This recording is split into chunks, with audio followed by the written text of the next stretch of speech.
मेरे channel graveyard of मांगा में तुम लोगों का स्वागत है। ये मेरा नया चैनल है, सपोर्ट जरूर दिखाना। ये है सियो जुन, एक सीधा सादा लड़का जिसकी बस एक छोटी सी ख्वाहिश थी, हंटर बनने की। ना कोई बड़ा सपना, ना ही कोई खास रैंक चाहिए थी, बस अपना रास्ता चुनना चाहता था। लेकिन किस्मत ने उसका रास्ता ही बदल दिया। वो पहुंच गया उस रहस्यमयी ब्लैक टावर में, और एक अजीब सी गलती की वजह से उसे बना दिया गया एक किसान।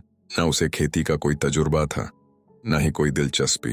फिर भी उसी टावर के अंदर उसने फार्मिंग शुरू की, अपने मॉन्स्टर फ्रेंड्स के साथ मिलकर। धीरे धीरे खेती करते करते वो बहुत ज्यादा ताकतवर बन गया।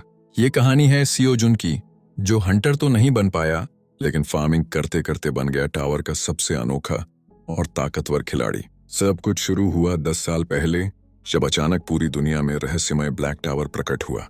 वो टावर इतना ताकतवर था कि उसे न्यूक्लियर बम से भी नहीं तोड़ा जा सका। एक दिन लोगों ने बताया कि उन्हें एक पोर्टल ने टावर में खींच लिया, और वहां उन्होंने जबरदस्त पावर्स हासिल की। टावर को कॉन्कर करने पर उन्हें मिथिकल आइटम्स और रेयर रिवॉर्ड्स मिलते, जैसे एक गोल्डन टिकट जो किसी भी आम इंसान को टावर में घुसने की ताकत देता। सियो जुन भी ऐसा ही एक सपना देखता था, एक दिन टिकट खरीदना और टावर में जाना। लेकिन एक दिन एक ब्लैक होल उसके पीछे खुल गया। वो एक्साइटेड था, सोचने लगा कि शायद आज उसका सपना पूरा हो जाएगा, लेकिन ब्लैक होल ने उसे कहीं नहीं ले गया। वो हैरान रह गया, मैं यहीं क्यों हूं? तभी ब्लैक होल सिकुड़ने लगा। नहीं, मेरा फ्यूचर, चिल्लाता हुआ सियो जुन उसमें कूद गया। वो काले अंधेरे में गायब हो गया, सोचते हुए कि अब पता नहीं वो कहां पहुंचेगा। जब वो होश में आया, वो टावर की पहली मंजिल पर था। लेकिन ये कोई शानदार जगह नहीं थी, बल्कि एक गुफा थी। चारों तरफ बस चट्टानें और ऊपर की छत में एक छोटा सा छेद। वहीं से लाइट आ रही थी, और वहीं एकमात्र एग्जिट था। एक दिन तक वो उस छेद तक पहुंचने की कोशिश करता रहा, लेकिन वो जगह इतनी ऊंचाई पर थी कि लगता था कि सिर्फ स्पाइडरमैन ही चढ़ पाएगा। तभी अचानक उसका फोन अलार्म बजा, और उसे पता चला कि उसे यहाँ आए 1 दिन हो चुका है। उसने अपने पास बचा हुआ खाना चेक किया। एक पानी की बोतल, 20 चेरी टमाटर, 10 हरे प्याज, 7 शकरकंद और एक धुला हुआ सेब। उसने सेब खाया, फिर थोड़ा थोड़ा बाकी सब्जियां। सरप्राइजिंगली सब कुछ स्वादिष्ट लगा। फिर उसने सोचा क्यों ना इसे उगाया जाए, तो उसने थोड़ी सी मिट्टी में कुछ प्याज, टमाटर और शकरकंद बो दिए। और फिर अचानक गुफा की जमीन हिलने लगी। एक झटके के साथ एक नीली रोशनी फैल गई, और ऊपर आकाश में एक जायंट ब्लैक ड्रैगन प्रकट हुआ। उसकी गरज से पूरी गुफा कांप गई। सियो जुन ने जैसे ही ये नजारा देखा, उसकी आंखें फैल गईं, और फिर वो बेहोश हो गया।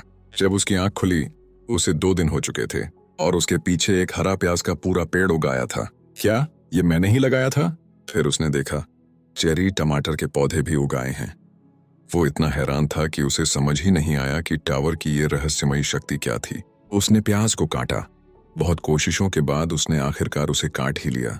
लेकिन जैसे ही उसने एक बाइट मुंह में डाली, उसका मुंह जलने लगा। उसने तुरंत पानी पिया और कसम खाई, दोबारा इसे कच्चा नहीं खाएगा। फिर उसने पकाकर खाने का फैसला किया। उसके बाद एमसी ने एक टमाटर तोड़ा, और जैसे ही एक बाइट लिया, वो ठहर गया। वाह, ये तो जबरदस्त स्वाद है, उसने खुद से कहा। उसके बाद हम देखते हैं कि ब्लू मून की वजह से कुछ पल के लिए पूरा आसमान अंधेरे से ढक जाता है, और फिर हमें एमसी की आवाज सुनाई देती है, जो कह रहा होता है 10 साल बीत गए, लेकिन आज तक कोई भी ब्लैक टावर के रहस्य को समझ नहीं पाया। कुछ ग्रुप्स ने मिलकर गिल्ड्स बनाए हैं, ताकि वो इस टावर को कनकर कर सकें, इसे चैलेंज कर सकें। और इन सब में सबसे पावरफुल गिल्ड है फिनिक्स गिल्ड।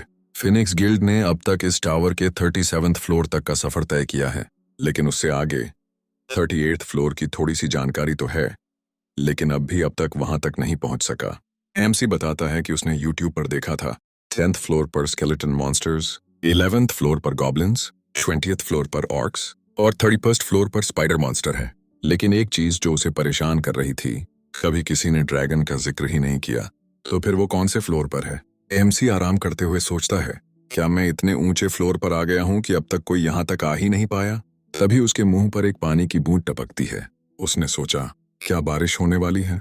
लेकिन जैसे ही उसने ऊपर देखा, उसकी आंखें फटी की फटी रह गईं, क्योंकि ऊपर कोई बादल नहीं था, बल्कि एक रैबिट मॉन्स्टर था, जो उसके सिर के ठीक ऊपर झुका हुआ था।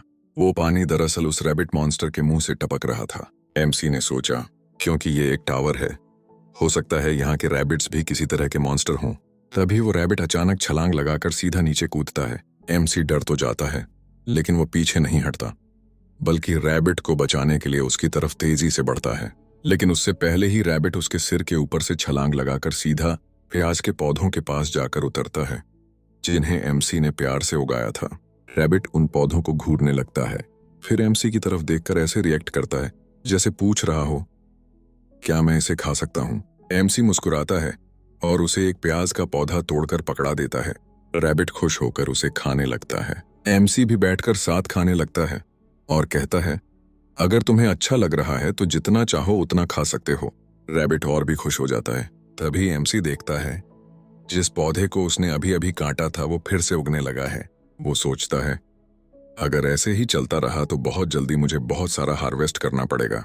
तभी वो रैबिट अचानक कुछ बोलने जैसा करता है, लेकिन एमसी समझ जाता है कि वो उसे नहीं, किसी और को बुला रहा है। तभी ऊपर से एक और रैबिट मॉन्स्टर नीचे कूदता है। वो आता है, पहले रैबिट के सिर पर एक छोटी सी टोपी पहनाता है और उसके हाथ में एक पानी का डिब्बा पकड़ा देता है। एमसी तब उन्हें देखकर पूछता है, क्या तुम दोनों शादीशुदा हो? और दोनों रैबिट सिर हिलाते हैं। हाँ। अगले दिन हमें दिखाया जाता है वो दोनों रैबिट्स बड़े खुश होकर फार्मिंग कर रहे हैं और एमसी दूर से बैठकर ये सब देख रहा है। एमसी सोचता है, न बीते कल तो ऐसे लग रहा था जैसे ये दोनों यही रहना चाहते हैं। हमें पिछले दिन का सीन दिखाया जाता है जब वो दो रैबिट एमसी से कह रहे होते हैं कि वो भी यहीं पर रहना चाहते हैं, लेकिन एमसी साफ मना कर देता है और कहता है, अगर तुम्हें यहाँ रहना है तो तुम्हें मेरी फार्मिंग में मदद करनी होगी। एमसी को लगता है कि वो दोनों रैबिट ये सुनकर चले जाएंगे, लेकिन जैसे ही उन दोनों ने क्यूट सा फेस बनाया, एमसी का दिल ही पिघल गया। उसे ऐसा लगा जैसे ये दोनों अपनी क्यूटनेस से ही उसे मार डालेंगे और फिर दोनों रैबिट खुशी खुशी उसके गले लग गए। अब एमसी बैठा सोच रहा था कि इन दोनों ने मुझे क्यूटनेस के जाल में फंसा लिया है और अब मेरी मदद के बहाने मुझे ही कंट्रोल कर रहे हैं। लेकिन तभी उसकी नजर हस्बैंड रैबिट की ओर जाती है, जिसके हाथ में एक पानी का जग होता है। एमसी सोचता है, ये क्या? इसमें तो कभी पानी खत्म ही नहीं हो रहा। और फिर वाइफ रैबिट की पॉकेट पर ध्यान जाता है, जो बिल्कुल डोरेमन की पॉकेट जैसी थी। उसमें से फार्मिंग की हर चीज बाहर निकल रही थी। एमसी सोचने लगा, काश मेरे पास भी ऐसी कोई एबिलिटी होती तो जिंदगी कितनी आसान हो जाती। इतनी देर में दोनों रैबिट अपना काम पूरा कर चुके थे और उत्साहित होकर एमसी को बुलाने लगे। एमसी ने कहा, अब हमें प्याज के पौधों को सुखाना पड़ेगा। लेकिन रैबिट उसे ऐसे देख रहे थे जैसे रिजल्ट का इंतजार कर रहे हों कि वो पास हुए या नहीं। एमसी बोला, हाँ हाँ, तुम लोग पास हो। और दोनों रैबिट खुशी के मारे उछलने लगे। फिर वो दोनों जल्दी दौड़ता हुआ कहीं पर जाने लगे। एमसी उन्हें देखकर सोचने लगा, अब ये दोनों क्या कर रहे हैं? तभी वाइफ रैबिट ने अपनी पॉकेट से एक शवॉल निकाला और हस्बैंड रैबिट को दे दिया। हस्बैंड रैबिट तुरंत मिट्टी खोदने लगा और थोड़ी ही देर में उसने एक छोटा सा घर बना डाला। वाइफ रैबिट ने दरवाजे पर एक प्यारा सा फूलों का गुलदस्ता लगाया और अपने पति को मुस्कुराकर अंदर बुलाने लगी। लेकिन हस्बैंड रैबिट बहुत थका हुआ था। इतना मिट्टी खोदने के बाद उसकी हालत खराब थी। एमसी ने कहा, तुमने अपना घर बनाने में बहुत मेहनत की है, और उसे थम्स अप दिखाया। हस्बैंड रैबिट ने भी थम्स अप दिखाया, लेकिन तभी उसे एहसास हुआ कि उसके कंधे पर उसकी वाइफ का हाथ है। वो शर्म से ब्लश करने लगी और धीरे से दरवाजे की ओर इशारा किया। यह देखकर हस्बैंड रैबिट डर गया, लेकिन वाइफ रैबिट ने उसे खींचते हुए अंदर ले गई और फिर एमसी को घर के अंदर से प्यार भरी आवाजें सुनाई देने लगीं। एमसी ने कहा, आई होप हस्बैंड रैबिट अच्छा करेगा। लेकिन मन ही मन वो जल रहा था, क्योंकि रैबिट के पास तो वाइफ है और वो खुद अब भी सिंगल प्रो मैक्स। उसे रोना आ गया, लेकिन अगले ही पल वो खुद को समझाते हुए बोला, मैं ही नहीं जो सिंगल है, जो ये वीडियो देख रहा है वो भी सिंगल है, तो इसमें कोई बड़ी बात नहीं है। फिर वो अपने बेड की तरफ जाने लगा और बोला, अकेले रहने से तो अच्छा है कि ये दोनों रैबिट इस गुफा में रहें। कम से कम मेरी फार्मिंग में तो मदद करेंगे और टाइम भी अच्छा बीतेगा। लेकिन जैसे ही वो बेड पर लेटा, उसे अपनी पीठ पर कुछ अजीब सा महसूस हुआ।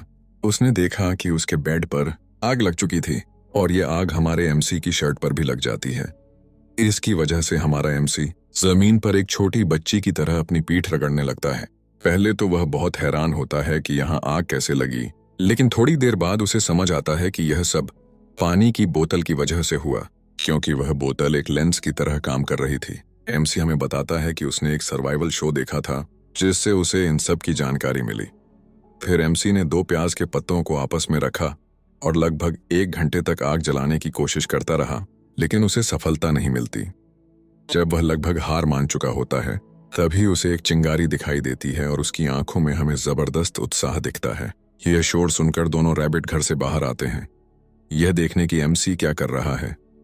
जब वे देखते हैं कि एमसी आग जलाने की कोशिश कर रहा है तो एक रैबिट अपने मुंह से हवा देने लगता है और एमसी बोतल को सही जगह पर एंगल करने लगता है।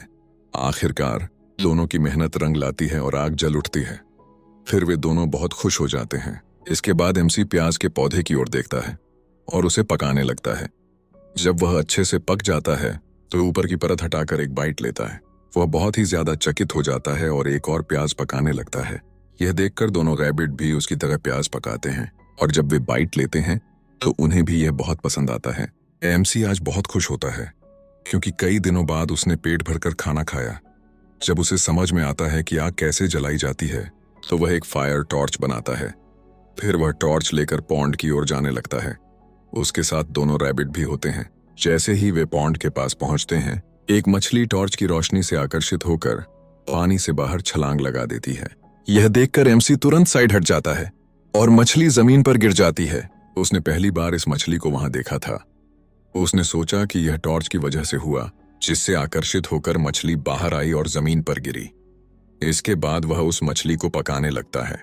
उसके पास कोई भी मसाला नहीं था, फिर भी खाना बहुत स्वादिष्ट लग रहा था। शायद इसीलिए कि वह बहुत दिनों के बाद मछली खा रहा था। तभी उसने देखा कि दोनों खरगोश भी अपने मुंह से लार टपका रहे हैं। उसने सोचा ये भी तो मॉन्स्टर ही हैं, शायद ये भी मछली खाते होंगे। ये एक नेचुरल बात है। कुछ दिनों बाद फिर से ब्लू मून आया और हमारे एमसी ने महसूस किया कि ये ब्लू मून का फिनोमेना हर 30 दिन में आता है। अपने लैपटॉप और पावर बैंक की वजह से वो कुछ दिनों तक मोबाइल चार्ज कर पाया, लेकिन अब वो भी काम नहीं आ रहे थे। अब उसने दीवार पर दिन गिनना शुरू कर दिया कि उसे इस परेशानी में आए हुए कितने दिन हो गए हैं। उसने कहा, कुछ दिन पहले एक मजेदार बात हुई। एक दिन रैबिट थका हुआ अपने घर से बाहर निकला और उसके पीछे पीछे कुछ छोटे छोटे रैबिट मॉन्स्टर भी बाहर आ गए। उन्होंने हमारे एमसी को पकड़ लिया और खेलने लगे। एमसी बहुत खुश हुआ और हंसने लगा। उसने हस्बैंड रैबिट की ओर देखा और कहा, तुम बहुत थक गए हो, बच्चों को संभालना आसान नहीं है। कोई बात नहीं, मैं इन बच्चों का ख्याल रखूंगा, तुम दोनों आराम करो। अब टमाटर के पौधे बहुत बड़े हो चुके थे। एमसी उन सारे छोटे रैबिट को पौधे के पास ले गया। जब वो अपनी पौधे की देखभाल कर रहा था, छोटे रैबिट इधर उधर खेल रहे थे। एमसी ने एक फूल की तरफ देखा और कहा, यह तो टमाटर का पौधा है, लेकिन ऐसा लग रहा है जैसे फूलों का बगीचा बन गया हो। वहां मधुमक्खियां नहीं थीं, इसलिए उसने एक स्टिक ली और खुद ही फूलों का पॉलिनेशन करने लगा। एक छोटा रैबिट फूल में नाक डालकर सूंघने लगा और उसे छींक आ गई। ये देखकर एमसी हंस पड़ा। फिर एमसी ने देखा कि कुछ टमाटर सच में आ चुके हैं। बहुत मेहनत के बाद ये देखकर वह बहुत खुश हुआ और रैबिट के बच्चों के साथ जश्न भी मनाया। फिर उसने अगला ब्लू मून आने से पहले तैयारियां शुरू कर दी। उसने थोड़ी सी आग जलाई और प्याज के पत्तों से अपने लिए एक आरामदायक जैकेट भी बना ली। रैबिट अपने घर चला गया, एमसी को बाय कहकर। जब भी ब्लू मून आता है, एमसी के साथ कुछ अच्छा नहीं होता, लेकिन इस बार एमसी बहुत कॉन्फिडेंट था। ब्लू मून शुरू हो गया। तभी बहुत सी जगहों से मॉन्स्टर की गहरी आवाजें आने लगीं। एमसी नहीं डरा, लेकिन वो अब इन सब से थक गया था। उसने सोचा, काश ये ब्लू मून जल्दी खत्म हो जाए ताकि मैं चैन से सो सकूं। एमसी गुफा के कोने में बैठकर इंतजार करने लगा। कितना समय बीता कहना मुश्किल है, लेकिन वो बहुत थक गया था। तभी एक बेयर मॉन्स्टर की गुर्राने की आवाज उसके कानों में आई। ऐसा लगा जैसे वो बहुत पास है। बाहर एक बहुत ही बड़ा जॉइंट मॉन्स्टर बेयर धीरे धीरे गुफा की ओर बढ़ने लगा। रास्ते में पेड़ पौधों को ऐसे कुचलता चला गया जैसे वो कुछ भी न हो। आखिरकार वो एमसी की गुफा तक पहुंच गया, लेकिन गुफा का प्रवेश द्वार उसके लिए बहुत छोटा था। एमसी बहुत डर गया। जब उसने ऊपर देखा तो वो विशाल बेयर मॉन्स्टर को देखकर पसीने पसीने हो गया। सौभाग्य से मॉन्स्टर ने उसे नोटिस नहीं किया। एमसी चुपचाप किसी और जगह छिपने की कोशिश में अपना बैग उठाया, लेकिन तभी उसके बैग से सब सामान गिर गया। आवाज सुनकर मॉन्स्टर ने उसे नोटिस कर लिया। फिर मॉन्स्टर जबरदस्ती गुफा के अंदर आने की कोशिश करने लगा, लेकिन गुफा का मुंह बहुत छोटा था, इसलिए वो अंदर नहीं आ सका। ये देखकर एमसी बेहोश हो गया। सुबह कुछ रैबिट के बच्चे उसके ऊपर चढ़कर उसे जगाने लगे, लेकिन वो नहीं जागा। फिर हस्बैंड रैबिट आया और उसके गाल पर एक चांटा मारा। इससे एमसी की आंख खुल गई। उसने चारों तरफ देखा और मॉन्स्टर को खोजने लगा, लेकिन जब उसे समझ आया कि अब सुबह हो चुकी है तो उसने चैन की सांस ली। हमारा एमसी जब भी उठा तो इधर उधर देखने लगा और फिर उसने हस्बैंड रैबिट से पूछा कि ब्लू मून का क्या हुआ। हस्बैंड रैबिट ने कहा, वो बहुत पहले खत्म हो चुका है और अब सुबह का समय है। फिर हस्बैंड रैबिट ने कहा कि जब हमने तुम्हें पाया तब तुम अपने होश में नहीं थे। एमसी ने मन ही मन सोचा कि उसके बेहोश होने के बाद क्या हुआ होगा। जब उसे याद आया कि मॉन्स्टर गुफा के अंदर घुसने की कोशिश कर रहा था तो यह सोचकर वह डर के मारे सहम गया। यह देखकर वाइफ रैबिट ने उसके सामने एक आग जलाई और केव एंट्रेंस के पास बैठाकर उसे प्याज का एक कंबल ओढ़ा दिया। तभी छोटा रैबिट बच्चा भी दौड़कर आया और अपने अंकल के पास बैठ गया ताकि उसे कंफर्ट दे सके। फिर वाइफ रैबिट ने एमसी को एक पकी हुई मछली दी। एमसी ने उसका धन्यवाद किया। एमसी ने मन में सोचा कि उस बेयर मॉन्स्टर को अब यह जगह पता चल चुकी है, यानी यह स्थान अब सुरक्षित नहीं है। हालांकि वह बेयर मॉन्स्टर इतना बड़ा था कि अंदर घुस नहीं पाया, इसीलिए वह अंदर नहीं आ सका और नुकसान नहीं कर सका। मगर यह गारंटी नहीं है कि वह आगे कभी अंदर नहीं घुस सकेगा या कोई दूसरा मॉन्स्टर अंदर आकर उसे नुकसान नहीं करेगा। एमसी सोचने लगा कि इस बार तो वह बच गया, मगर अगली बार ऐसा होना जरूरी नहीं है। उसने कहा कि इतना सब कुछ सहने के बाद वह अब मरना नहीं चाहता। अगर उसे ताकतवर बनना है तो उसे अच्छा और हेल्दी खाना खाना होगा ताकि वह जिंदा रह सके। जब एमसी खाना खा रहा था तभी हस्बैंड रैबिट उसे कुछ जरूरी दिखाने के लिए ले गया। उसने देखा कि यह एक चेरी टोमेटो है, मगर यह साधारण चेरी टोमेटो नहीं बल्कि एक नीले रंग का चेरी टोमेटो है। यह देखकर एमसी हैरान रह गया, जैसे उसकी एक्स गर्लफ्रेंड ने अभी अभी उसे धोखा दिया हो। मगर उसने अपने आप को संभाल लिया और वह उस टोमेटो ट्री के पास गया। वह उस नीले चेरी टोमेटो को हाथ में लेकर ध्यान से देख ही रहा था कि तभी उसके सामने एक विंडो खुल गया और उस विंडो में लिखा हुआ था कि तुमने अपना क्वेस्ट पूरा कर लिया है, जिसमें तुम्हें एक ऐसा टोमेटो हार्वेस्ट करना था जिसमें ब्लू मून की एनर्जी अब्सॉर्ब हुई है। एमसी शॉप में गया तो देखा कि उसके सामने सच में एक मैसेज विंडो है। फिर वह मैसेज विंडो कहने लगी, टावर मास्टर तुम्हारे अचीवमेंट से बहुत खुश हुए हैं और आज से हमेशा तुम्हारे ऊपर नजर रखे हुए हैं। मगर वह तुमसे खुश नहीं है। एमसी हैरान होकर कहने लगा, टावर मास्टर मुझसे खुश क्यों नहीं है? मैंने तो कुछ किया ही नहीं। यह देखकर हस्बैंड रैबिट और एमसी दोनों हैरान थे। तब मैसेज विंडो ने जवाब दिया, तुम्हें इस टावर में लाने का कोई इरादा नहीं था। तुम गलती से अंदर आ गए और टावर मैनेजर तुम्हें अनइनवाइटेड गेस्ट मानकर एलिमिनेट करना चाहता है। एमसी ने मैसेज विंडो को चेक करते हुए कहा, इसमें मेरा कोई दोष नहीं है, ये टावर की गलती है, मैंने तो कुछ किया ही नहीं। अगर ऐसा है तो मुझे अभी के अभी टावर से बाहर भेज दो। मैसेज विंडो ने जवाब दिया, टावर मास्टर तुम्हें ऐसे जाने नहीं देगा। वह तुम्हें एलिमिनेट करना चाहता है ताकि सभी सबूत मिट जाएं। ये पढ़कर एमसी जोर से चिल्लाने लगा, इतना अच्छा काम किया, मुझे रिवॉर्ड मिलना चाहिए था। मगर रिवॉर्ड तो छोड़ो, ये मुझे एलिमिनेट करने लगे। थोड़ी देर के लिए मैसेज विंडो शांत हो गया और एमसी सोचने लगे कि अब क्या होने वाला है। मैसेज विंडो में लिखा था, टावर फार्मर रैंक एफ।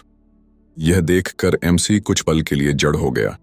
फिर मैसेज विंडो ने आगे लिखा, तुम कभी बीमार नहीं पड़ोगे, प्रकृति के साथ मेल जोल करोगे और फार्मिंग से तुम्हें एक्सपीरियंस पॉइंट्स मिलेगा जिससे तुम लेवल अप कर सकोगे। एमसी जैसे जड़ से बाहर निकला और बोला, मैंने तो अब तक बस वॉरियर, असैसिन और मैजिशियन जॉब सुनी थी, ये टावर फार्मर क्या है? मैंने तो ऐसा कभी सुना ही नहीं।